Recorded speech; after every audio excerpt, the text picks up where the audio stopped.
Good morning, Philadelphia, and all of the ships at sea. This is your girl, Amber E, with the piping hot tea. This is my tea. What is yours?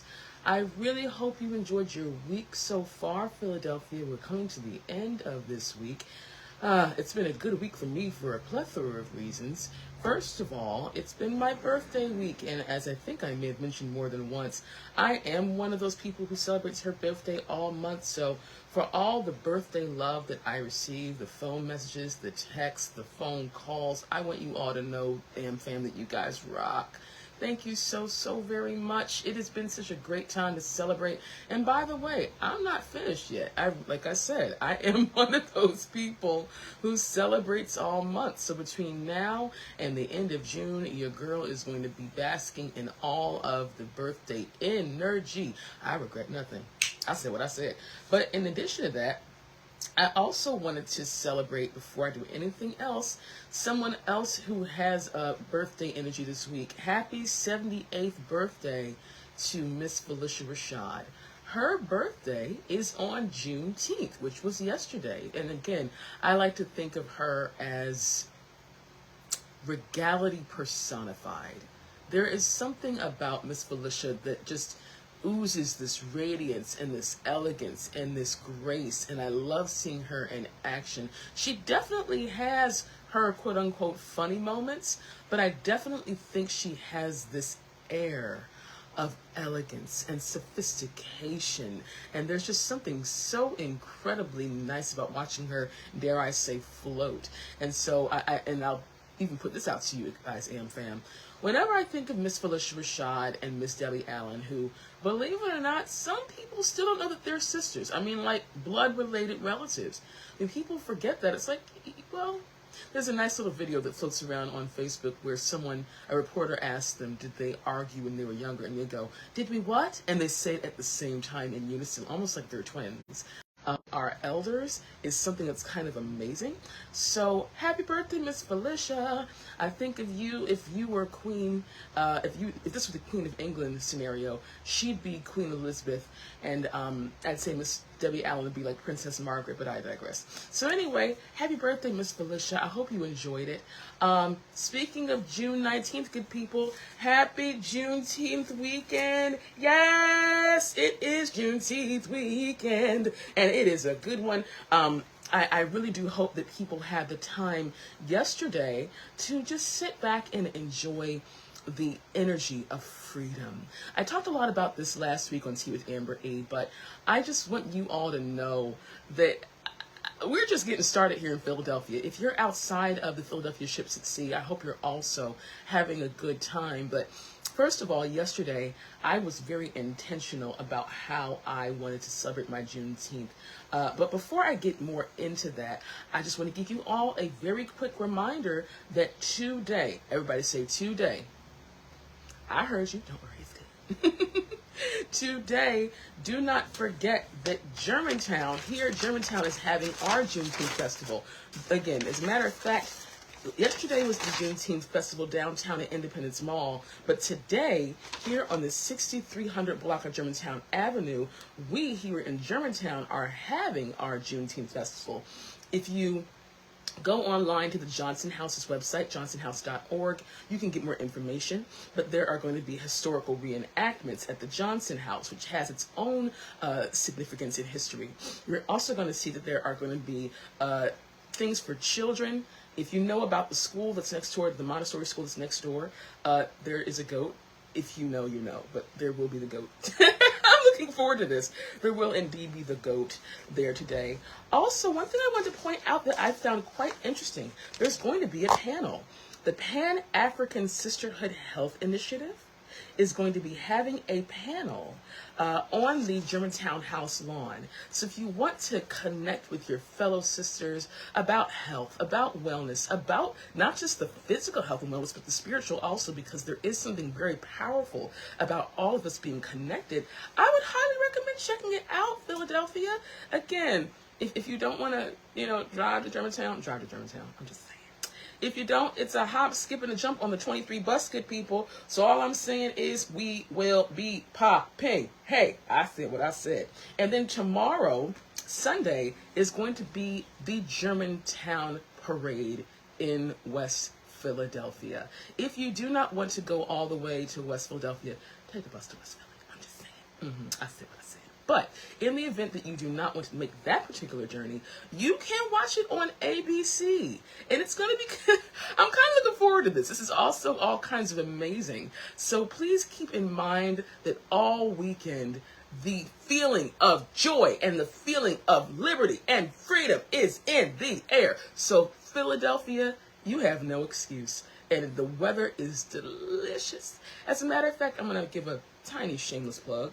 If you do decide to come out today, you might see some familiar faces from Germantown Radio. Hold 1 second, please. Oh. Thank you. And as all of you know, as many of you know anyway, AmFam, the reason that I'm here at G-Town is because I had just given my talk. This would have been Juneteenth weekend of 2025. I'd given my talk on Juneteenth at St. James School. Shout out to the welcome table. Thank you for all that you do. And one of my friends took video of me, and when the tent was out there that you will see today, someone said, who wants to pitch an idea for a show? And my friend was so enthusiastic. This is my friend Amber. She does this stuff for this thing called Tea Tuesday. This is back before Tea with Amber E was a thing. And she's amazing, and you'd like her. And I'm sitting there like, why'd you do all that? Amber, fix your face. Yes, my name is Amber. I do a thing called Tea Tuesday. Hey, let's talk. And so long short of it, I do think of it as providential at the very least. At the most, it's been an amazing journey that forced me out of my comfort zone. I'm not going to lie to you. But I am looking forward to seeing some faces where you can come and see myself, a lot of my colleagues, some DJs. There are so many things happening here at G-Town. So again, I regret nothing when I say make sure that you do make it out to at least one Juneteenth festival this weekend. Oh yeah, by the way, go Knicks. Congratulations, guys. Also, and I feel no shame saying this, go Spike Lee. You, sir, really are the proof of endurance and being loyal to your team. Again, I am Bird Gang for life, go Birds, but even I was up at midnight watching the game, and for those of you who don't know, my bedtime's around 9:30. So I am so happy to celebrate with the Knicks because I love a good comeback story. But anyway, today's tea, once again, is hibiscus. But unlike last week, guys, where I had the hibiscus blend with the goji berry and the raspberry leaf, this is a straight hibiscus tea. And again, this has great things for your body. This is going to do good things for your immune system. And I actually got this locally here in Germantown. And so I am really excited just to drink it. I did have my Juneteenth talk. It's becoming an annual Juneteenth talk at a different church, St. Timothy's this year. By the way, to St. Tim's, when I walked in and I saw the decorations and I saw the response, my heart was so full. St. Timothy's of Roxborough, thank you for the opportunity to, if you know, you know, speak the truth. Speak the truth. Even if your voice shakes, speak the truth. I'm about to start crying. Oh, God. Really, my heart was so full by everything. Thank you so much, St. Tim's. You're wonderful. And so I'm bringing that up because I actually made hibiscus tea as well as I put my own spin on it. But before I round and round by myself, I'm so sorry. Excuse me, I never round and round. I'm sorry, AmFam, I had a moment. Y'all know how we do. Spoons up. Round and round's a dreadful show. Ha, see what I did there. Round and round's a dreadful show. Back and forth is how we go. From 6 to 12 and back again. Back and forth to stay within. For new listeners, if you're not watching this online live or you're watching later in the archives on my YouTube channel, when I say round and round's a dreadful show, it means I don't stir my tea. I push it real good. Salt and pepper warned us about this. So to get all the sweetness that's at the bottom, and I'm using a simple sugar today, I go back and forth with my spoon at the bottom to make sure that all of it is incorporated in the beverage. I will give you a topic. Talk amongst yourselves. Here's your topic. Fannie Lou Hamer once said, nobody is free until everyone is free. Again, nobody is free until everyone is free. Discuss. Woo! Oh my God, that's delightful. And let me tell you why. Oh my God, we're doing that again. Let me tell you why, guys, and I think we may have had this chat a long time ago. So this hibiscus tea is strong. Why? Because it's loose leaf. And so you don't have to do a whole lot to make that amazing. Wow, that's delicious. That's a burst of energy. Oh my gosh, keep talking. We're all free. Amen. Keep going. That is so good. Oh, red drink. Again, I did spend part of yesterday rewatching the episode of Blackish about Juneteenth, actually. It's still available if you haven't watched it. And one thing that they talked about was where all the traditions come from. And Aloe Black, Grammy-nominated Aloe Black. Love you, sir. How you doing? I'm sorry, I'm back. Okay. Anyway, Aloe Black talked a lot about how hibiscus tea has replaced strawberry soda, but again, the color is really about the shedding of blood and respecting that. And so long short of it, it's really about everything having significance. The colors that you see in the Pan-African flag of the red and the black and the green, the gold that you see for Juneteenth, all of that really does have significance. And so keeping in mind that nothing is just happening for kicks and giggles, this is an amazing time in our history to really celebrate. One of my favorite authors, his name is Jamar Tisby, and he wrote a book that I highly recommend called The Color of Compromise. And unfortunately, it's a lot about how, I'll say this very carefully, some denominations have used, in historical senses, religion to justify some terrible things that have happened in history. As a matter of fact, if you look at the cover of the book, if you look at the cover of the book, you see a huge black and white depiction of people on the steps of a church. And unfortunately, what you'll see, that's actually a photograph of the funeral of the 4 little girls who were killed in Alabama. And so I'm bringing him up because one thing he posted on his social media this week was about how do people of different cultures, races, creeds look at Juneteenth. And this is his opinion, just putting this out there. But one thing I found very interesting was he said, this is a time for some folk to celebrate and others to question. Just like every other people group has their, every culture has their month. We have our days where the foods may be different and the songs may be different and the dances may be different. And if it's not me that's part of that culture, that's when I don't just participate, but that's when I inquire and I ask questions and I say, so what does this dance mean? And what do these foods symbolize? And what is your grandmother's recipe for this? So on and so forth. It's about me knowing I'm not necessarily a part of that culture. I'm not exempt from participating, but it shows respect to the other cultures to say, I may not be part of this, but I want to celebrate with you and I want to respect you so that I can learn more about where you come from. It's like I said last week in my presentation. I know that for a long time, people talked about how America has become a melting pot. I think of America more like a salad, in that we have the foundation of our lettuce. Go with me for the metaphors for a second, please. We have the foundations of our lettuces, romaine, iceberg, so on and so forth. But then you have someone who adds one kind of protein and one kind of nut and one kind of cheese, and you see it. And then there's a dressing that might be on it. But you see it all. It's not hidden. And it's eaten together so that you can taste all the different things that are in that one salad. As opposed to it all being blended, it all sings when you put it together. That's how I see America. And so I just wanted to throw that out there. Again, yesterday I was intentional to do 2 things for Juneteenth. I really wanted to go to Mother Bethel AME, and I will post photographs on my social media platforms. I went to Mother Bethel AME in Old City, which, if you do not know, this is the 3rd building. I learned a lot yesterday. This everlasting educator.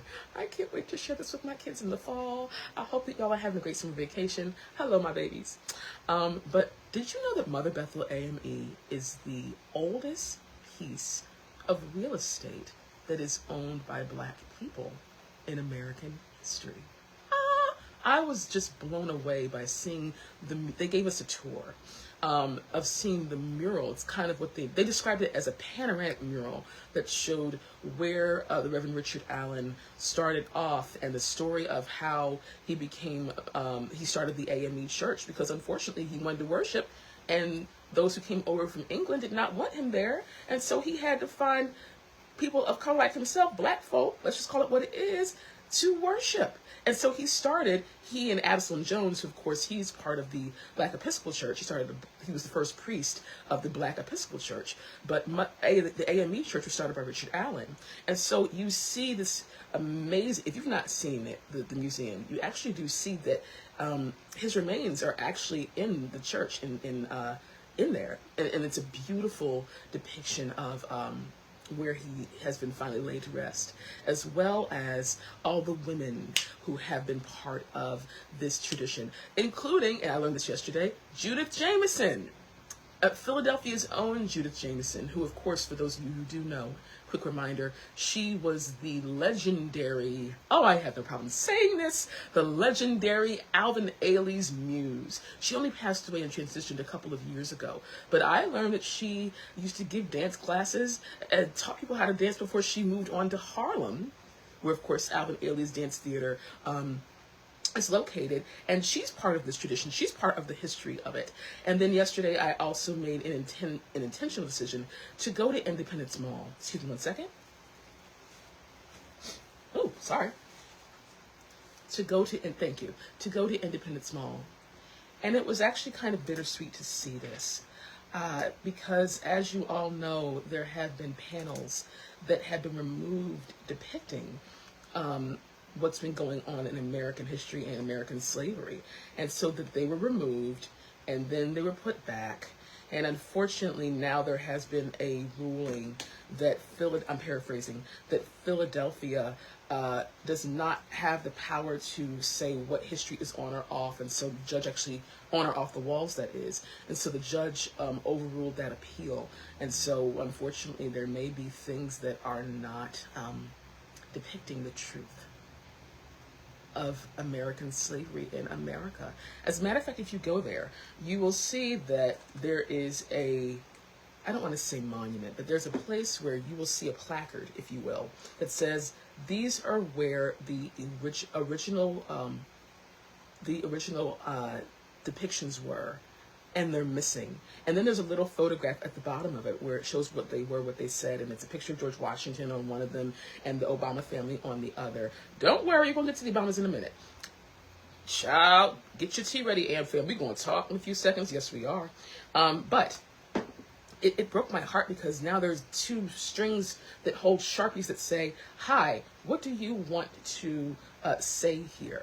Do you want to talk about how you feel now that history is being blotted out? Do you want to talk about how you feel now that what was there is not there anymore? What do you think? And when I saw those placards, I thought to myself, actually I wrote on the wall, I said, what are we afraid of? What about history makes us so scared? What about taking these things down, rewriting the narrative, or at least omitting parts of the narrative, is acceptable behavior? Here's what I think. It's not. As a matter of fact, I do believe that you can take things away from what we see every day, but people are going to remember, and the rocks are going to cry out. And the truth of the matter is, it's an insult to those who fought for freedom to remove these things. It can't continue, Am fam. And that's why I was so heartbroken to see that. And it made me think, this is the part of history that people don't want to talk about. This might be why, I'm taking a guess here, this might be why Juneteenth can be uncomfortable for some people, because we have to revisit the dark stuff that America is still healing from, that we'd rather turn a blind eye to so that we don't have to remember it. But let me tell you something. Human beings can be kind of thick, and it's kind of better to remember that these things happened than to pretend they never did. Because when they happen again, usually it comes back with a vengeance. It doesn't have to be this way. And again, in going back to the episode of Blackish that I mentioned, there's a part of it that you can find either on YouTube. It's on the internet. It's not hard at all to find. But you can go back to it, and there's a part of it where they do this reenactment of I'm Just a Bill from the Schoolhouse Rock days, where this little boy goes, if the Emancipation Proclamation was signed in 1863, why didn't the war end until 1865? And because this enactment was done by the legendary Roots Crew, Philadelphia's own, Questlove goes, it's wrong. Black thought goes, it took 2 years for slavery to end. And they say, oh, so it was over when the war ended. And then, of course, Questlove says, no, not for 2 more months, because slave owners still wanted another harvest. And, of course, it's like, that's not cool. None of it's cool. But that's when Union soldiers came to the shores of Galveston, Texas, to tell people that they were free. And that's when we celebrate Juneteenth. And so while we can think about how that's uncomfortable, here's why yesterday was so good, at least for me. My plan shifted a little bit. So what I wound up doing, I wanted to see Ruth E. Carter's, I wanted to see her exhibit of her costumes.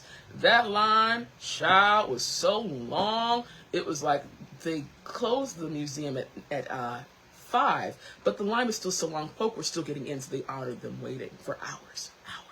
But one thing that I loved was, of course, there was the block party, and I'm glad that I made it this year because last year it got rained out and I missed it. I'll say what I said. But you had Dougie Fresh, and you had Slick Rick, and you had, oh my goodness, DJ Jazzy Jeff that killed it. And here's what did it for me. In the middle of him playing all this music, he played the wobble, and we're getting down, you know, wobble baby, wobble baby, wobble baby, wobble. Get in there. Yeah. I'm going to stop before I have too much fun. But what I loved about it was this. We're all dancing because there's the old wobble and the new wobble. And I thought to myself, none of us know one another. I don't know any of these people, but we're all doing the same dance and we're enjoying all the joy and energy of being Black and being a family. And that's the whole point of this. Despite all the stuff out there, I'm about to start crying again, golly.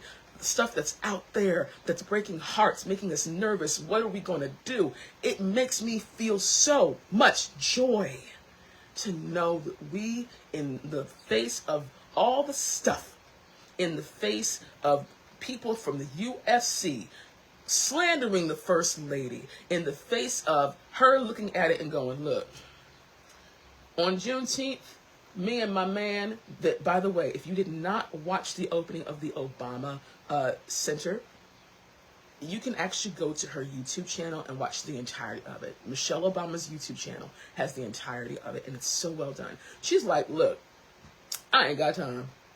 Look, y'all can say what you want to say. I ain't got time because I'm about to make history, and they did. And it was such a refreshing reminder of the elegance of Black love and Black representation. It gave me so much joy. It's been such a joyous week. I've had the best birthday week in a long time, but I was so thankful that in that moment of dancing and in that moment of family, it reminded me that no matter what is happening out there, this right here is an impenetrable love and impenetrable energy, often duplicated, never replicated. Honey, I said what I said. That reminds us that when we come together and we find joy and light in all that we touch, there is nothing that can touch us. It's just, I really believe that to be so true, it's not even funny. As a matter of fact, one thing I talked about in the presentation I gave past Sunday, was about Dr. Opal Lee, who, of course, is a lifelong educator and known as the grandmother of Juneteenth. For those of you who don't know, she was born in Texas in 1926, and Marshall, Texas, actually.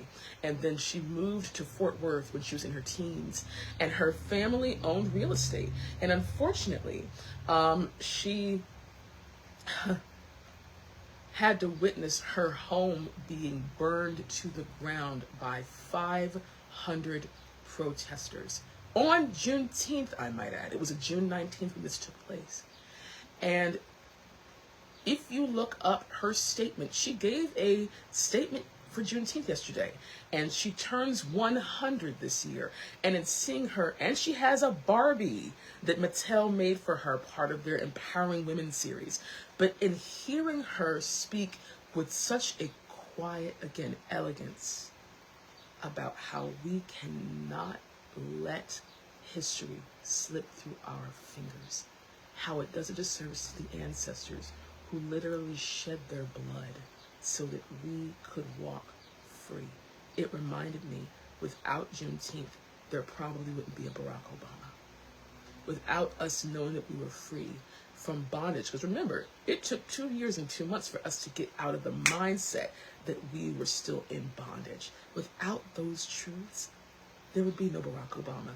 there'd be no Ella Baker, there'd be no Fannie Lou Hamer, there'd be no Jasmine Crockett, there'd be no Stacey Abrams, no John Lewis, there'd be no mamas and grandmamas making sure that their babies were coming home safely.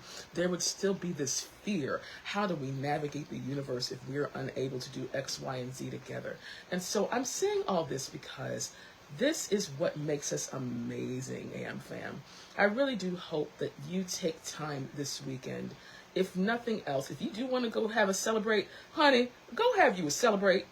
Like I said, come join me here in Germantown. We start at noon. We're going to go till 7. If you want to come to West Philly, you can do that. If you want to go to Independence Mall and sign that wall yourself, do that. If you want to go to the African American Museum, if you want to go outside of Philadelphia, because remember, the vicinity is doing quite a bit. Everything is available to you. The point I'm making is that we have the opportunity to celebrate one another and celebrate our freedom. It's given to us. These are the golden years. Prove the doubters and the naysayers wrong. Don't waste these years. I'm not even going to get on my, what you know to be my get out and vote moment. I'm not even going to go there. Get out and vote. But what I am saying is, do not let I'll put it like this. Celebrate the freedom so that we can all be free. It's in our blood. It's in our bones. And we can do this. Again, so much joy. I'm going to attribute it to the personal holiday power. It's a good day. Yeah, it is. One last thing I did want to mention before we ended Tea Together, good people, is that next week I will have a guest on my show.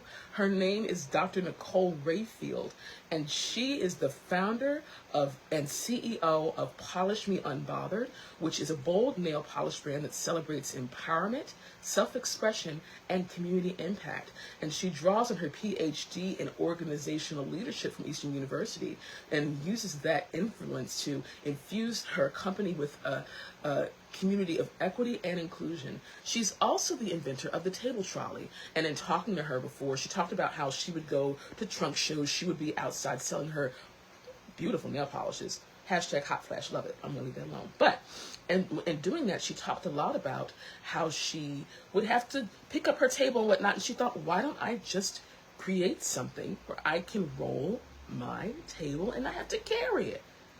Necessity is the mother of invention. And so you'll see her next week.